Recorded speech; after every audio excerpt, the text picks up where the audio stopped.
Hello, my spooky friends. I'm John, your host, and welcome to another episode of Dairyland Frights, the paranormal podcast that covers everything creepy, spooky, and mysterious in the Midwest. And today I'm joined by another great spooky guest. On the podcast is Traci from Total Conundrum podcast. Hi, Traci. How are you? Oh, how are you? I'm doing great and better that I have you on the show to talk about some interesting things regarding the paranormal and true crime and some other things here. So, Yeah, we've had a little difficulty connecting. I was sick and now Jeremy's sick. So I'm like, we're going for it. We're going. And we're practically neighbors. We are. Traci's in Minnesota. I'm in Wisconsin. So Yes. I'd love to have a Midwest person on the show as much as I can get. And we'll try not to throw our accents out there too much. Yeah, we'll try not to be like, yeah, hey, yeah, okay. Yeah, I'll you do betcha, it. don't you know? You betcha. You know it. You know it. People laugh at us. Well, that's okay. So tell me about your podcast, Traci, Total Conundrum. Yeah, we have our podcast is true crime, paranormal, the unexplained, a little bit of everything. And we, research and tell stories as much as we can, with the ghost stories and the unexplained. It's really hard to get the true accounts. You just do your research and go with what the majority says. But no, it's my husband and I, Jeremy, and we've been going I think we've been live for about 7 months now, and we're loving it. Absolutely loving it. Yeah. And again, do yourself a favor, my spooky friends. If you have a chance to listen to the podcast, Total Conundrum, please do. These guys are great. They have great stories, including one of my favorites about the gentleman who was calling fast food restaurants and making the manager strip search their employees and stuff. That's crazy. Talk a little bit about that story. Just kind of give my spooky friends a little thing. Yeah. So I came across it watching a documentary, and it's called Don't Pick Up the Phone. And it's about this guy that lived in Florida that was calling fast food places all over the United States. And he would give a brief, a very vague description of an employee or even a patron of the restaurant. And then they would bring him back to the office and strip search him, have him do certain things, some very not appropriate sexual things. And then he would hang up and that would be it. And one of the girls that was probably the most assaulted actually went to court and took McDonald's to court, and she won her case. And I can't remember how many restaurants, 74 or 94, something like that had this happen across the country. And it basically came down to two detectives, one in the East and one in the South. And they kind of solved the case together, but I won't give away the ending, but yeah, it's a great, it's not a great story, but it's just incredible how the human psyche will follow those things. But in the episode, I also talked about there was in the 50s, this one scientist did testing, and he had the scientist, the teacher, the student or whatever, and the scientist was just the one giving, would tell them what to do. The teacher was trying to teach the student questions or answers to questions, or there was it was like a memory game, I think. It's been so long since I watched the documentary now, but so he would give him 5 words in a row, and then the student would have to repeat them. Well, the student was in on it, but the teacher didn't know that, so the teacher would have to issue a shock to the student, and each time increasing the voltage, and the student on the other side was pretending like he was in agony. And how many people would continue to do this? And there was this one guy in the video that I was watching. He's like, I can't do this. I'm going to kill him. And he's like, you have to. And so he does. And I'm like, what? How? But it's crazy when you think that you're in a position of having to listen to somebody in authority. How many people absolutely. will not stop? Right. And I saw that experiment too. And exactly what you're talking about. Sometimes, the other person was an actor, so people understand that. And they weren't really being shocked. So just understand that too. But still, the person didn't know it administering the shocks. They had no clue. They weren't in on it. And there was just a guy with a clipboard and a lab coat saying, yep, go do it. Nope, you got to do it. And people were like, okay. And here's the crazy number. This is a number I'll never forget. 52% of the people continued to give shocks to a fatal level. Yes. Okay. Only 10 to 12% said, no, I'm not doing this, and got up and left. Just said, no, I'm not doing this. So think about that for a second, Traci. Over half of people were willing to kill a person because a guy in a clipboard told them to. You have to. Right. You have to. Like, that's insane. No. There's no way. No way I would. There's no way I'd do that. I just look at the dude and be like, no. You're crazy. You're crazy. I'm out of here. Yeah, no way. And it was the same thing with this. Go do yourself a favor and watch it. It's called just, they made a movie out of it. I can't. Yeah.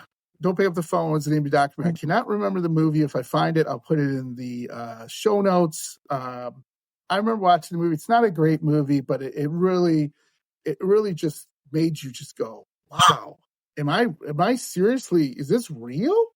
And you're like, yeah, it's real. So let's get to go ahead.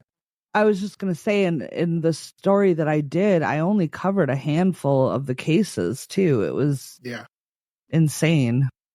It was crazy. So go ahead and listen to that episode. You're going to love it, along with all the other episodes Traci and Jeremy do. So Traci, what got you interested in the paranormal? Like, did you have a paranormal experience, or what made you like, hey, let's get this podcast and talk about all these creepy, mysterious things? Well, when I was growing up, I grew up in a very old farmhouse. And to this day, I believe that things happen, but I don't know if a lot of it, sometimes people put it in your head that you were just a kid, you were imagining, your imagination was getting the best of you. But so this house was so old that it didn't have like a furnace or anything. It had the wood stove in the basement. And then it had the huge metal grate in the floor in the living room. And that's where all the heat came up from, was from the wood stove in the basement. And then in the 2 bedrooms on the main level, there was a square hole on the top of by the ceiling in the wall, and then one on the bottom. And that's how the heat circulated through the rooms. And so in the summertime, my bedroom was upstairs. In the wintertime, my bedroom had to be downstairs because the heat didn't get upstairs. And this house had instead of having like siding, it had shingles for siding. It was a really old farmhouse. I wish it still was standing because it'd be very cool to go back and see it again. But anyway, there was a night that my mom's best friend and her were playing cards, and her daughter and I were also best friends, and we were in bed. And there was a hand that came out of one of those holes in the wall, and it was holding a knife, and it was like floating over us. Oh. And we both, have recollections of this. So it's like it had to have happened because I still talk to her to this day and she remembers these things. There was another time when I was older, we moved out of the house because it was just it needed a lot. And we had put a different house on the property. And when I was in high school, my girlfriends, when they'd come over there, we'd dare each other to sleep upstairs in the old house because, there was all sorts of creepy things that would happen. And the one night, a girlfriend and I, we went up to one of the old bedrooms upstairs and flipped down a mattress that was up there and brought snacks and just kind of chilled and fell asleep. And we woke up in the middle of the night and we heard this crinkling. And I looked and I took the flashlight and our chip bag was moving across the floor. And I was like, oh no. So I woke her up and I'm like, we got to get out of here because I didn't know what was going on. I couldn't see anything moving it. And so anyway, I went running for the stairs and I don't remember my feet hitting a single stair going down because I was like out of there. And then I was halfway to the other house and I turned around because I heard my friend screaming and I was like, oh crap, she wasn't behind me. So I ran back into the house and she was at the top of the stairs and I was at the bottom and she was like pushing herself forward. And I don't know how to explain it, but she was kind of like at this angle. So she should have been falling. But she said she couldn't move. Something was holding her and she was trying to push against it to get down the stairs. And then I just screamed, let her go. And then she kind of like fumbled down the stairs. She didn't like fall, but she started to like lose her balance and then she came down the stairs. And we've had other incidences, even like we had the old barns. There was an outhouse on the property that had a heart carved in it and it said Matt loves Mabel. And Matt at 97 years old, came back to the property. So we got to meet the Matt and the Matt loves Mabel. So it was kind of cool. But yeah, there was weird things that would happen in the barns. I would see eyes, just weird lights. And then, being outside even, it was just always, you could always felt like something was watching you. So I was always scared to death of ghosts. And when I was in my 20s, I was a waitress at a bar and we actually did an episode on this. I actually talked to the current owner of the bar. Now she was just a bartender back when this happened. But anyway, I had a little girl ghost follow me home one night from the bar. And she was doing all sorts of crazy things with my kids' toys, and I wasn't sleeping. I couldn't sleep, but I wasn't brave enough to run into their room to see what was, she never did anything like malevolent or anything. It was just playing with the toys, setting the toys off. And the one night, my ex told me I was crazy. I was just hearing things. But the cherry on the cake, we'll say, it was the one night I kept hearing this plastic bag, like crumpling and stuff, and this noise with a plastic bag. And I finally got up and went into the room, and my kids were 3 and 1 at the time, my 2 oldest. And there was a little girl's name written on this plastic bag. Wow. And my kids weren't old enough to write. And so I called a friend of mine. She came over and saged, and she told me I had to stand in the middle of my room and, or the middle of the house or living room or whatever, and say, I'm sorry, you can't stay here with me. I need to bring you back to where you belong. And so that night I went to work, and the whole ride to work, the hair was standing up on the back of my neck. And I think I quit shortly thereafter because I was like, I can't deal with that. I can't bring this stuff home. Right. And another thing I had happened, I was 18 or 19. And I don't know if you're familiar with Hinckley, Minnesota. No. Okay. So Hinckley, Minnesota was like the big, It was bigger than Minneapolis in the 1800s because it was like the big logging industry was happening, and so everybody was moving up there logging. They were running the logs down the river and stuff. And so in the 1800s, there was the Great Hinckley Fire, and a lot of people died in a long range, like from multiple towns. And people were on the train trying to get out of town, and they were killed on, because the train ran into the fire, and people were going into lakes and rivers trying to escape. And so in Hinckley, there is a big monument in the graveyard, and it's a bunch of unidentified bodies from the Great Hinckley Fire. So it's just like a big mass grave. But anyway, one night, my ex and I were driving down the road, and it suddenly got really foggy. And it wasn't odd for it to be foggy in that area because there was a lot of what do they call those? The fisheries, where they're like growing the baby fish to repopulate the lakes and stuff. Yeah. So they had a lot of those ponds and stuff in that area. So it wasn't uncommon for it to be foggy. But our headlights were almost like shining back at us, and it was really hard to see.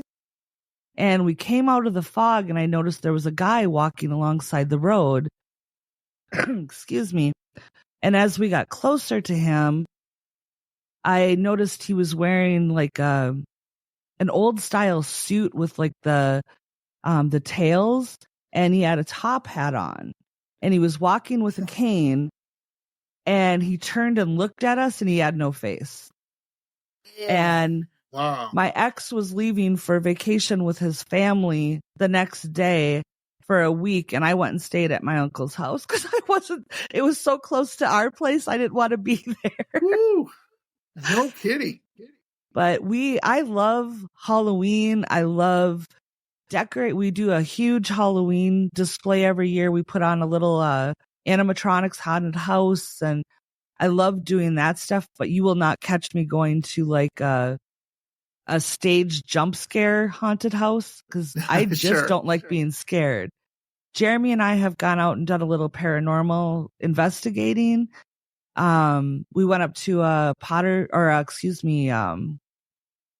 what do you call it? A Poor Farm cemetery in Duluth that's supposedly haunted. And we did some investigating up there. I'm slowly getting more at ease with that because I guess, ghosts are better than real people because, some real people suck. Yeah. So I'm getting better at that where it doesn't scare me as much, but I hate jump scare stuff. So, I love to do and investigate and learn more about what happened and, to communicate. That's getting easier for me, but the jump scare is not for me. I hear you. I'm totally on board with that because, I like, if I would ever see a ghost, I always tell people I'd scream like a little girl and run the other way. I'm man enough to admit that. Those are great stories you shared. I love that because we're kind of similar in that way, in the sense of, like, my grandma lived in Iowa. We'd always go to my grandma's house to, like, visit grandma. She lived in this old farmhouse with grandpa. And that was one of my first paranormal experiences where I was a teenager at the time. And I was just sitting there, and I would hear footsteps at night. And then, everybody, it's grandma or grandpa. But one time I was sitting there, and I was just getting ready to leave. And the door opened from the stairs because of those old crickety wooden stairs, most farmhouses. Yeah. And the door opened, and I thought it was like my grandma or my grandpa. And I said, "Hey, grandma." "Hi, grandpa." And nobody was there.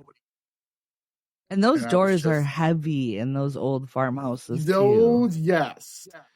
Yes. And people don't understand, like, it's not today with your houses where you can put your fist through the door if you're really bad enough or whatever. No, you like, not with those doors. You would break your hand.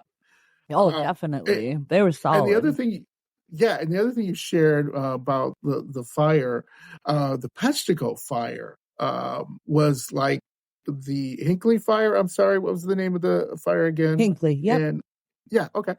Peshtigo fire killed more people in Wisconsin, in Peshtigo, than the Great Chicago Fire did. And they happened at the same time. So nobody remembers the Great Peshtigo Fire, which killed more people in a short amount of time and destroyed the entire town of Peshtigo. Very similar to the Hinckley Fire.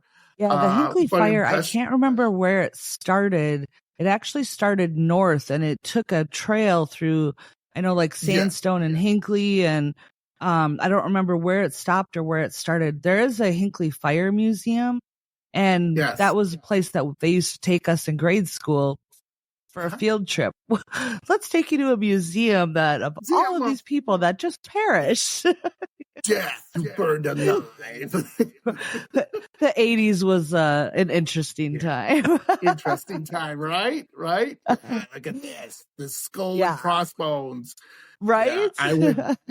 Parents would freak out nowadays if they'd be signing waivers and there'd be lawsuits. But the Peshtigo Fire too is very similar to that. They have a museum. We did a episode on that.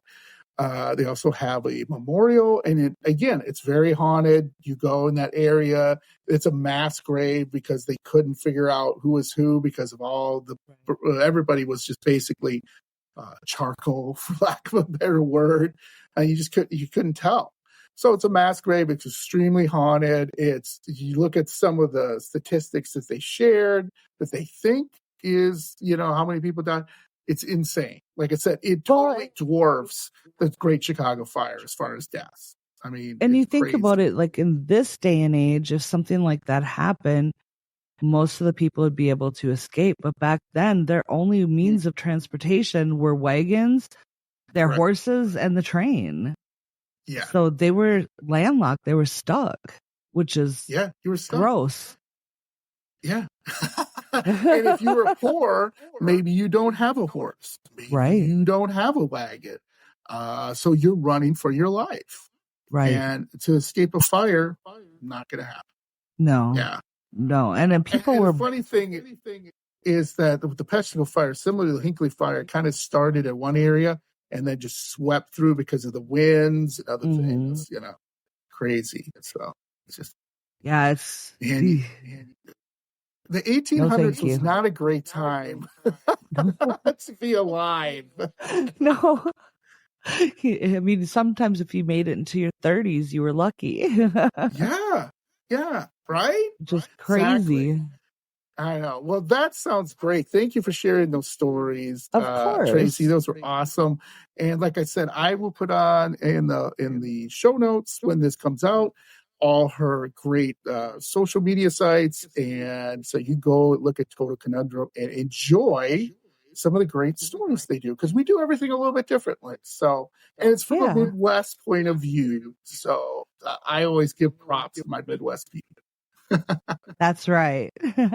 All right. So let's get a little teaser, shall we, into today's subject. Traci, what if I told you about a small town that went missing after the government had built an experimental communications facility near the town? After searching for information about Doveland, Wisconsin, I discovered quickly that no one knows exactly where this mysterious town was supposedly located, and only that it was a small community located in the heart of the state of Wisconsin. So, wow. Interesting, right? And it gets that even is better. Very interesting. So here's the thing, and this has really kind of scared me. When I was researching this, so I have, like most people have, like antivirus protection and stuff. You got to have that nowadays for your computer, right? So no people break in there. When I was going to these sites, warnings kept on coming up saying this is not it's a malicious site, it's whatever. And I was like, it's not safe. And I'm like, and then my laptop acted weird, and I was like, I've never done this before. when I've been researching things. Well, Every time I put in Doveland, Wisconsin, something weird would happen to my laptop. I mean, I know that the government probably hears the same rumors as, like they, being from Minnesota, you got that Minnesota-Wisconsin rivalry with the Yes. Vikings and the Packers. And, Yeah. they always say, we call people from Wisconsin Scotties, Yeah. And, they always say the Scotties know how to tip back those, old Milwaukee's, So the government think that because they were in a smaller area and it was a small town that people would just be drunk and forgot it existed. I'm sorry. That's the people aren't drinking that much to forget a damn town. You darn right. You darn right. So let's get to my sources really quickly, Traci, till we get into the heart of the story. And then, like I said, I'd love to hear your opinions. First is Q985 Online, The Legend of Doveland, Wisconsin Disappearance. My second one was the History of HistoricMysteries.com website. The Ghost in the Cabin website, Unsolved Mysteries, believe it or not, if you remember that show at all, back when we were younger, they brought it back, but it's not the same without Robert Stack. No, you need Stack Attack. And then Vox.com, as well as I did some History Defined site too. So a lot of historic stuff I tried to look up. Each had their own little story behind Doveland, Wisconsin. So let's talk about it. The mysterious history behind Doveland, Wisconsin, or Doveland, however you pronounce it, was supposedly a small town that somehow disappeared. Now, this is scary, Traci. In the 1990s. This is not 1990? Yeah, this is not 1800s. This isn't 1940, 1990s. Okay. Was that a year that the Packers were at the Super Bowl or something? Did they think that would distract us? Was it? Yeah, there you go. See? They put the pack attack in the Super Bowl so they could disappear the town. I love the way you think, Traci. Me and you are best buds right now. Okay, so some people in Wisconsin actually allegedly have shirts, mugs, souvenirs from the town, and some even remember it, like relatives who live there. Now, yes, you can go and buy a mug or a T-shirt that says it. They are fake, people. I will say they are fake. Someone just made them up, so let's not get too crazy here. But there are no historical documents that prove Doveland, Wisconsin existed. However, later on, I'll tell you some stories here that make you kind of go, huh. So there are no mentions, Traci, of Doveland on any mentions of Wisconsin maps. So there's nothing on there. But Doveland might only be real in people's imaginations, which is scary to me that you would just have make up a town in your head. But let's pretend for a minute that it was a real town and that it did vanish, Traci. What could have happened to it? So, many conspiracy theorists believe Doveland was destroyed in connection with the Project Elf. Okay, and no, not the movie Elf with, Will Ferrell. And all evidence of the existence of it had been scrubbed from the internet and the local archives.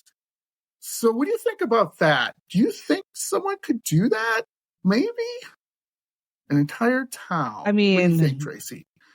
They've been hiding aliens from us all these years, so. Right? I guess. Right? I mean, if you distract, that's the thing they always put something. When there's something that they're doing, it seems like they distract you with something else to pull the wool over your eyes with the other things. So, absolutely. I would think it would be hard to disappear a whole town, but it could be that maybe whatever was profiting the town or helping the people in the town closed down, and then it just kind of dissipated from there. Yeah. So I'm not sure. Right. So let me get into that. And then you can kind of pipe in whenever you want to just chime in or whatever. It is very difficult to prove that something doesn't exist. It is also seems unlikely that the military could get away with destroying a town without anyone having a concrete memory of it. Okay, so what is Project Elf? Okay, very quickly, so people understand this. In the 1960s, U.S. Navy officials concocted an ambitious plan. They wanted to bury gigantic grid of cables under roughly, get this, 41% of the state of Wisconsin to turn the bedrock into the world's largest radio antenna. So think about that. Nearly half of the state of Wisconsin, they wanted to bury these cables under to communicate with their subs, which I'll get into. So the project was called Project Sanguine. And although it sounds crazy, it was logical, although impractical way of communicating with deep sea submarines around the world. The problem is that radio waves don't travel well through water. So there was no good way to send signals to a nuclear-powered sub that stayed submerged during the months of the Cold War. So Project Sanguine would have be an antenna for transmitting, and this is where ELF comes in, extremely low frequency waves that can penetrate water and reach the subs. Now, believe it or not, this, according to most sources, it never happened largely because of the huge cost. Potentially billions of dollars in environmental disturbances would have been required. In other words, they can destroy the environment. It's going to cost billions of dollars back in 1960s. But they had an idea about a smaller version called Project Elf, which was eventually built in Wisconsin and Michigan, Upper Peninsula, and operated this. Actually, you can still see the cables between 1989 and 2004. So think about that. This is actually a thing that happened, okay? But the cables do not go underneath the bedrock. They're like telephone wires, for lack of a better word. Okay. Which is scary in itself, because what kind of EMF is coming off of those? And I know for myself, when we had a cabin up in Swatera and they put the high power lines up there, and there was when Duluth had the big flooding what was that, like 10 years ago, maybe 8 years ago, when it took out like the zoo and everything, that flooding affected Swatera as well. And we went up there with our four-wheelers, and we had a trailer, our four-wheelers were on a trailer and we were hauling them and stuff. And we were having to drive through like water that was up to the top of our tires to try to get to our cabin. And the road was so soft, the trailer when we turned to go into the cabin, the trailer kind of slid into the ditch a little bit. And we got out, and we weren't even standing in water. It was just the fact that the ground was so wet that I felt like I had a million bugs in my hair. And it was from the high power lines. I had to get back into the car because I could not stand it. I'm like, what is it doing to my brain? If I can feel the electricity, I was like, we're not staying here. Sorry. Yeah, absolutely. So to make it work, one of the things people forget here is, like you said, it had electricity just going out there and kind of freaking people out. And what they wanted to do was, when they were trying to do it through the bedrock, this is crazy. This is something I just want to, because they said they didn't do it, but I'm kind of like, yeah, maybe they did.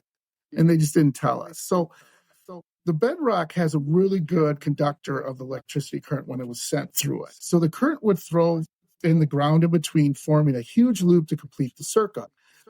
Now get this, the bedrock throbbed with electricity. So the electricity would be like coming into the bedrock, but would come out of the bedrock. You know what I mean? So it kind of like dissipate through there, and it create a magnetic field that would generate elf waves. So in other words, yeah, you're going like into this huge magnetic field, which is never good for the human body, and it was just crazy. And it's the same thing once they started putting these basically high power lines up, the same thing would happen too. This area would just have these intrusive cables, and they would just tons of electricity and power is just coming off of these things, creating like this huge magnetic field in order to send the alpha waves to the subs. Now, the thing was, I know, right? But they did this so this is so stupid. And nothing against people in Wyoming or the Appalachians, but this is where they tested it. Okay. So it's not like you have a lot of people in that area. And, in Upper Peninsula, and if you've ever been up there, if you love fishing, if you love hunting, if you love hiking, snowmobiling, whatever you love, you're an outdoors person, you go up there, right? Don't pronounce their lakes wrong, though. Yes, don't they get very upset. They're very upset. Midwest people, here's your tip for Midwest people. You go to Upper Peninsula, learn to do their lake. They're in the lakes. So we went up to Go Gibbick, and we were calling it Geobec because that's what it looked like. And they're like, it is Go Gibbick. And I'm like, I'm sorry. But we should know better because Minnesota and Wisconsin also have a bunch of towns that are impossible to pronounce. Pronounce, right, exactly. And then people stare at you. And then you're just like, how do I pronounce it? So these elf waves that were being produced, getting back to this, the Navy officials settled on, I thought this is crazy, on the forest of Upper Wisconsin. It's the ideal location. And there's this Lortician granite bedrock that had the right characteristics that they could run this cable underneath. At least they say they could, but they didn't. They keep saying they did, but the granite thing was really good. So they look at how many miles of cables they laid in the Upper Peninsula. 6,000 miles. Jeez. Yeah, so it covered the whole entire Upper Peninsula into Wisconsin. Wow. So imagine these cables. And again, some of them are still there. They haven't took them down. They've been trying to take them down from time to time, but some are still there. You still can see them. So they must have had to zigzag them kind of to reach that 6,000. Because how far isn't California like from Minnesota, like 2,400 miles or something? I'm thinking they went around like so many damn times or something, Maybe. I don't know. That's a lot of cable or a lot of miles. A lot of cable. That is a lot of cable.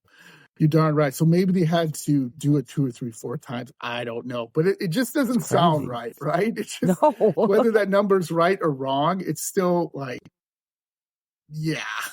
And going through bedrock and granite, that's not an easy task. No.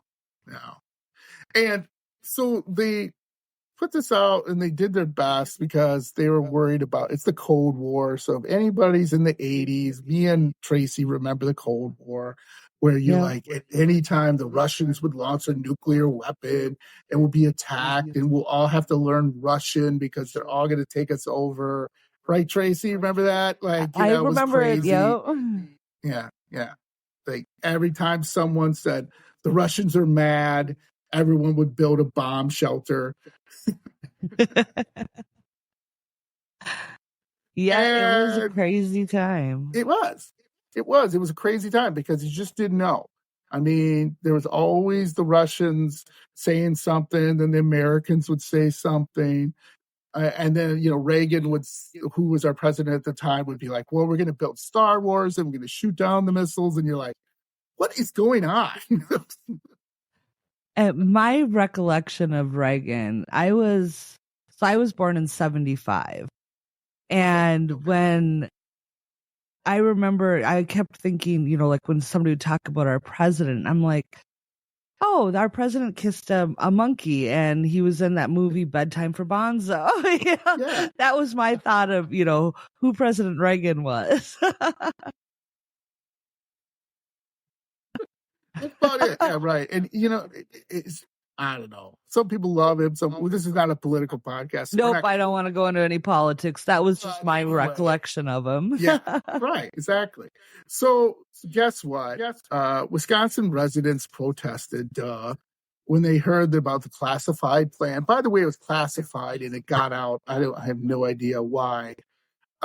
So they went through this, and then in 1973, so remember, this started in the 60s, that they were putting this plan out and talking about how they're going to do this and all this good stuff. So in 1973, Secretary of Defense Melvin Laird killed the plan. Okay, so great, right? He said, no, this is too expensive. We're going to destroy the beautiful Wisconsin wilderness, and people are protesting. Forget it. So he said, why don't we just build these small, modest transmitters, and we'll put them on Clam Lake, Wisconsin, in Clam Lake, Wisconsin, which does exist, by the way. And it just kinda, they didn't make that disappear. Yeah, they didn't make that disappear. So they said, let's do that. So again, more protests, especially from residents who feared the health and effects of the installation. Duh. ELF had many other types of non-ionizing radiation. Oh, by the way, I forgot radiation, Traci. So geez. When you're in a magnetic field, it has certain radiation effects on you. You lose your hair. It causes cancer. Yeah, all the good stuff. Yeah. So one of the things they said was, again, let's try this. Let's see what happens. And then finally said, no, it's not going to work because everybody's protesting. It became huge news across the country. So they just shut it down in 1977. They said, all right, we're done. We get it. Okay. So, however, under President Reagan, he revived the project. Okay. Because he basically came out and said the Russians are going to kill us all. The Russians, and everybody got scared. So he said, okay, let's do this. But this time, like I said, the Wisconsin had 28 miles of these cables. So they didn't build the 6,000 miles they wanted to do and put it all over Wisconsin and Michigan and every places, whatever the hell they were going to do. They decided to do just a little project, right? And they strung it on power lines, just like the wooden power lines you see every day with electricity. And they built a little bit of a site in Wisconsin, and then they put some in Michigan. And the cables were arranged in a crisscross fashion to broadcast signals both laterally and longitudinally at each line to reach out through the subs. And one of the things, too, which we know that, again, they did put some under the bedrock just to try it. They said, we're just going to put a little bit under here. So they didn't put too much. They just put a little bit under there. Nobody knew about it until later when they released the classified documents. So they lied to us again. And these ELF waves were coming up through the bedrock and causing issues. A lot of people were saying, hey, there's the wildlife, there's something going on up there. What's going on? It's affecting the plants, the wildlife, everything. And they were like, I thought you said this was going to do anything. And I always say, I always say too, it communicated with the mole people who had civilizations in Hollow Earth. Nah, just kidding. If any of you guys know about Hollow Earth and there's people under the earth and they have a whole thing, I don't know. I would love to do that. That kind of go along with the flat earth theory too. Correct. Yeah. So again, the residents continued to protest, and then the Cold War ended. So the installation looked less and less necessary because we got satellites, we got all this stuff. We didn't really need it anymore. So in 1996, a Michigan resident named Tom Howard Hastings entered the site and cut down several antenna poles. And in ensuing years, Wisconsin Senator Russell Feingold, who's no longer our senator anymore, introduced several bills at closing the project. So, in other words, there were people going out there literally, Traci, and cutting down the poles, which is not a smart idea because these are high ELF waves, very dangerous, extremely dangerous. And then Russ Feingold said, we got to get rid of these things because they were still working. They were still emitting the energy and the radiation and all that stuff. And everybody was like, oh, well, we turned off the power button. It should not work. Well, yeah, it still does work. So in tests, like I said, they started to use it again. I just don't get this. Because they said, okay, our satellites are not doing what we still need this thing. Okay. So what they decided to do is they started to open up the system again in 1989. Because like I said, during the 90s and stuff, they're trying to solve this and they're trying the 70s and 80s. So they would secretly the government would say, well, let's flip the switch back on and try it. Because they would reach out to places in the Arctic that the satellites couldn't hit. But finally, in 2004, the Navy shut down Project ALF, dismantling some 84 miles of cable. Thus, the Russian Navy still uses ALF. So the Russians still use ALF. We supposedly do not.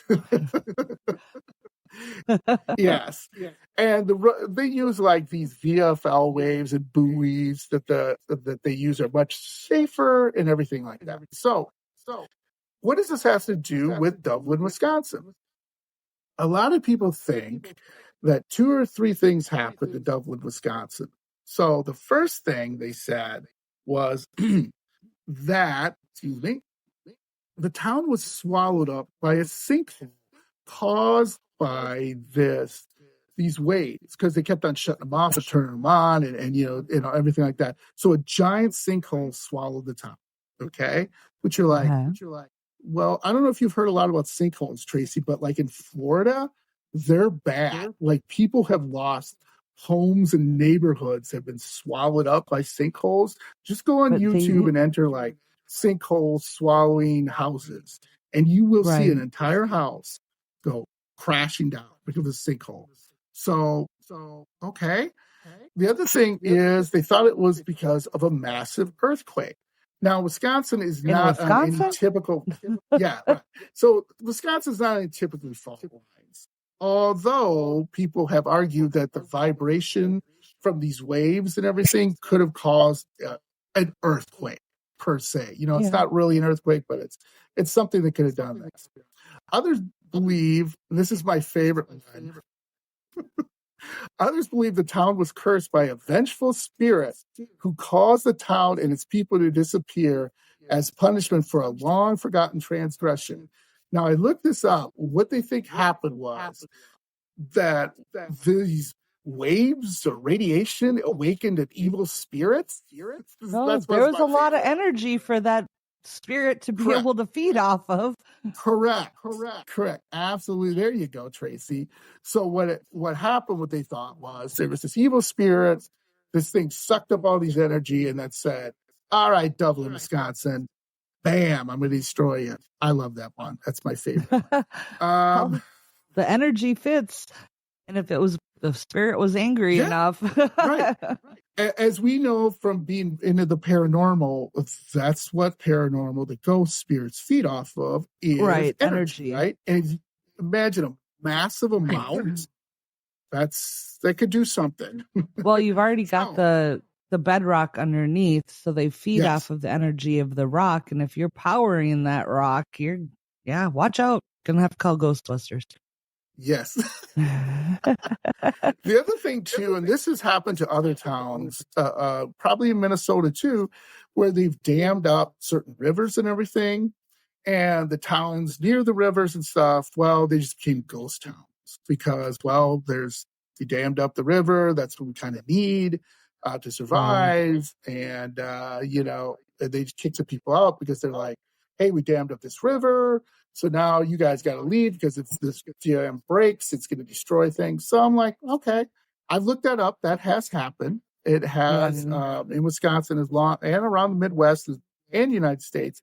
The military has dammed up certain places, and for whatever reason, the town just became a ghost town. So it is true. It does happen. So one of the things they said too is Doveland residents moved away due to a failing economy. So I can similarly, see they dam that. something up with the military, like all this radiation and stuff, and people are getting sick. Hey, that has happened too, mostly because of water. There's many stories out there where towns have gotten, people have gotten leukemia from drinking the water, cancers, whatever, because of corporations or military, whatever, and people leave. So that, okay, right? Kind of makes sense. And then Totally. Doveland was what they call a military town that ceased to exist when the operation was over. So everybody just left. Right? Makes Just, sense. yeah, it just happens. So the other thing then, of course, one of my favorite ones was Dublin was destroyed by a military science experiment, Project Sanguine, that went wrong. And what they say what happened is there is a Doveland, Wisconsin, but it's in an alternate universe. So it's like you wake up every morning, Traci, and you think you're going to work. Well, you're not in this universe. You're in a different universe, but you Oh, it think got you are sucked because into a everything's whole fine. other. It got sucked into a whole other timeline. Yeah, you're in a whole different Crazy. timeline, and you just right, and you're just like, okay, here I am. Good thing nobody in the town works outside of the town.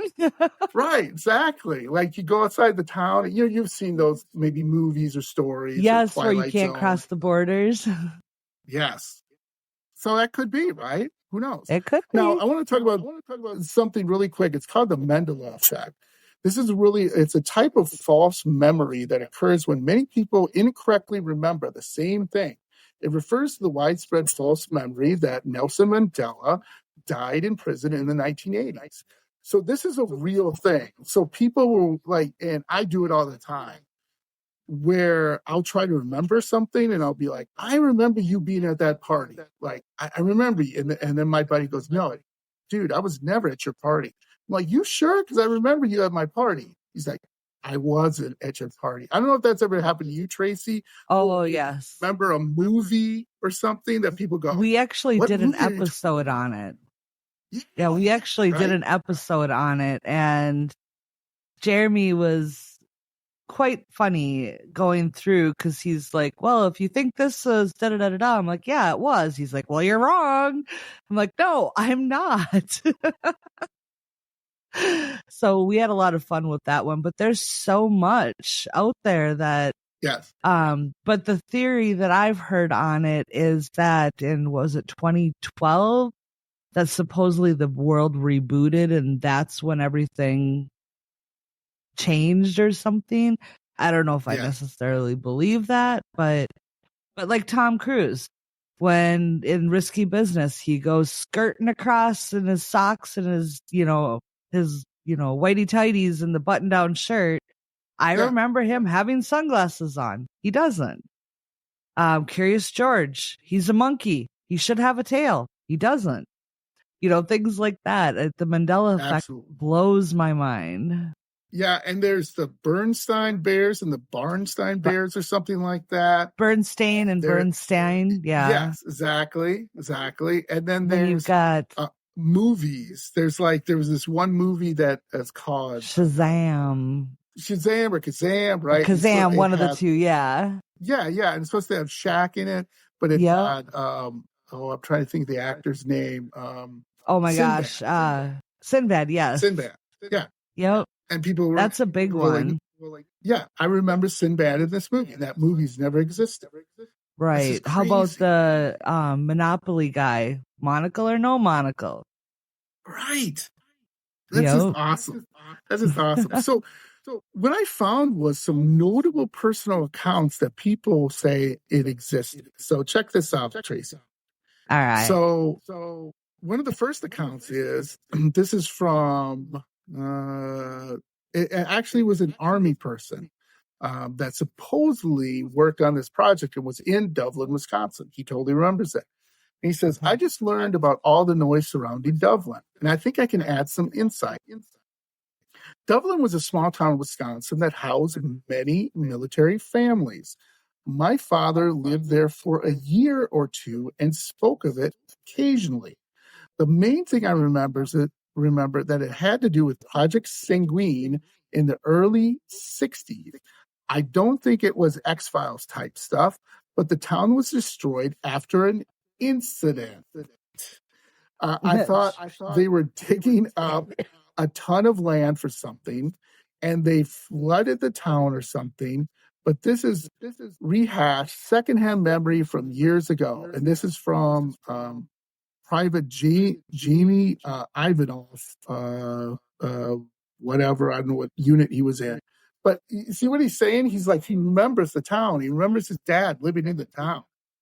Right. Hold on 1 second. Yeah. I'm tickling my throat. Okay. No problem. So this is the other thing someone said, and this is Nate Allen. He said that the locations for Doveland don't coincide with Project Sanguine, aka Project Elf.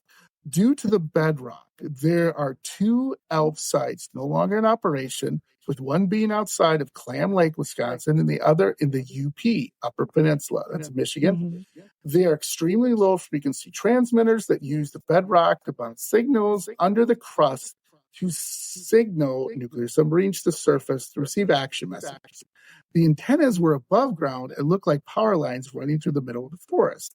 If the antennas were buried, then they'd be short out to earth, ground, and be useless. I'm an amateur radio operator, so this is second nature to me. There's nothing sci-fi about Sanguine and nothing that could cause an accident where a town would disappear, but there have been studies about like he talks about, increase in cancer due to the power and frequencies used at these sites.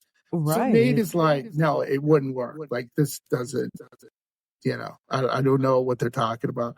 But it's funny that these people like bring this up, right? It's like, oh, totally.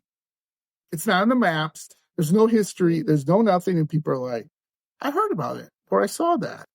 The next one I thought was really interesting too. So this gentleman, I don't got a name on this one, but he was countering back to the gentleman who said, hey, this Doveland didn't exist. He says, as someone who has lived in various places in Wisconsin for over 30 years and have been in the Army, never once I have any single person ever mentioned Doveland. So I think that was really interesting. But he goes on to say, you make a good point, but actually Doveland was very real. And I'm like, okay, my father used to mention it occasionally before he passed. And the only reason I remember it because I found it ironic that a town named Doveland was populated by almost exclusively military personnel and their families. And then he would say, I would dig around for a shirt back home. I don't know what kind of shirt he's looking for.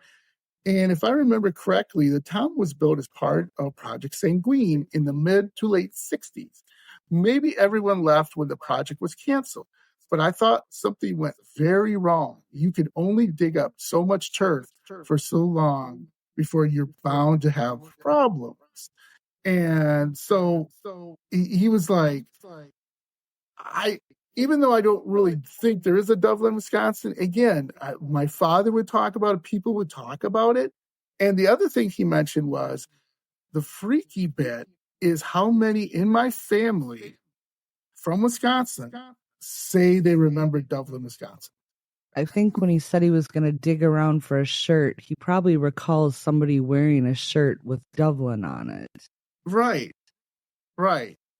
And there is a picture out there, which I'll put on my social media sites, of a person in a restaurant. It is a man and woman, and the man's a waiter, and the woman is with him. I don't know if it's his wife or girlfriend or just a friend, whatever.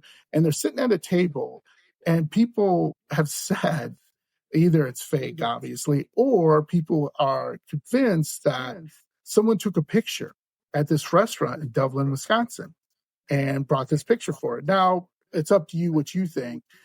But, I just find it so interesting that people, first of all, sort of remember a town and that this was part of a project that kind of just went away. Right.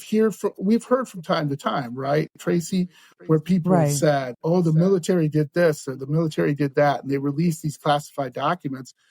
Let's use UFOs and aliens, right? That they finally came out and said, "Yep, they're UFOs. They're real." Yep, there you go." So, what do you think? What do you think? You think there is a Doveland, Wisconsin? You think it ever existed, Tracy?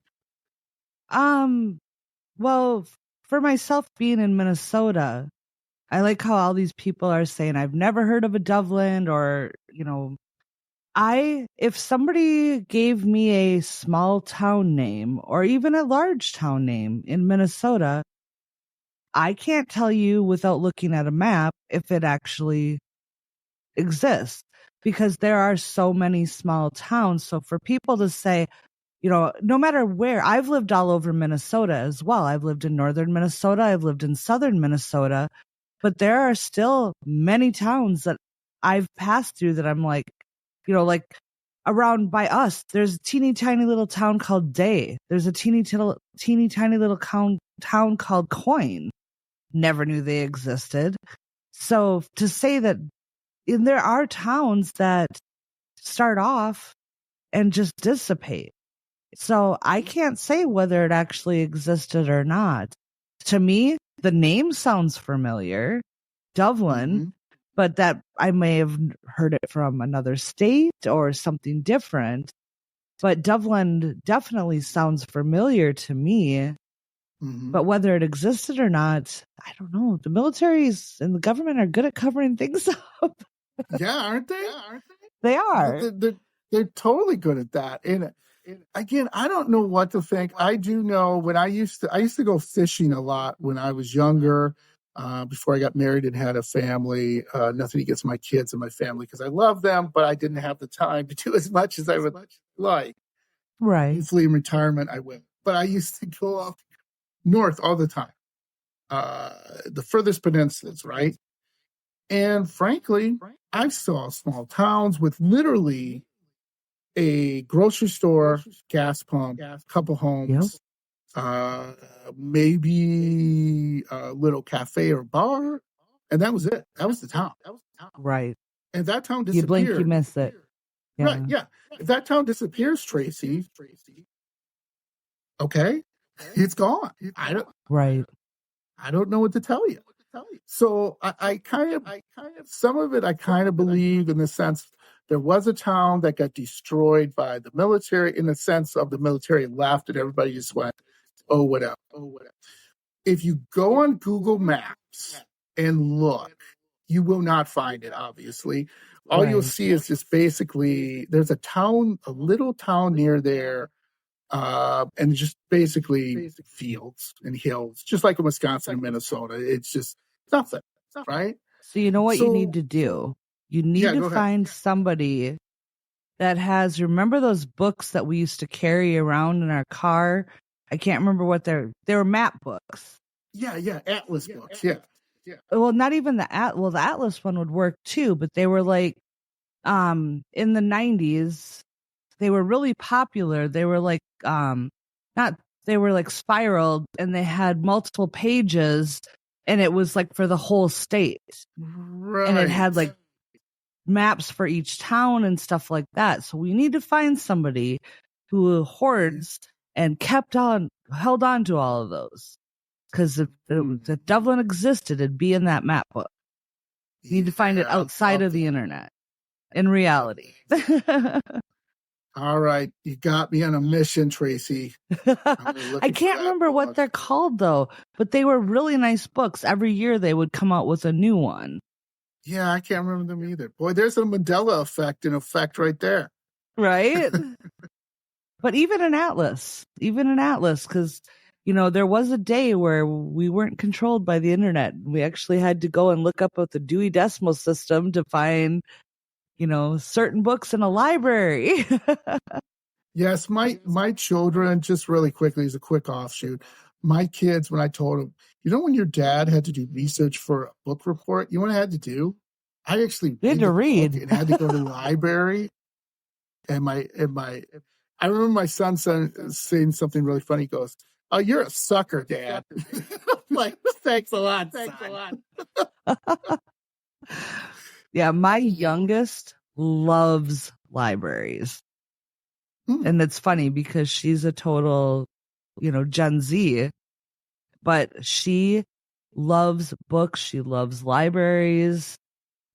She would live at one if she could, which is crazy. So she's my Gen Zer that should have been a Gen Xer.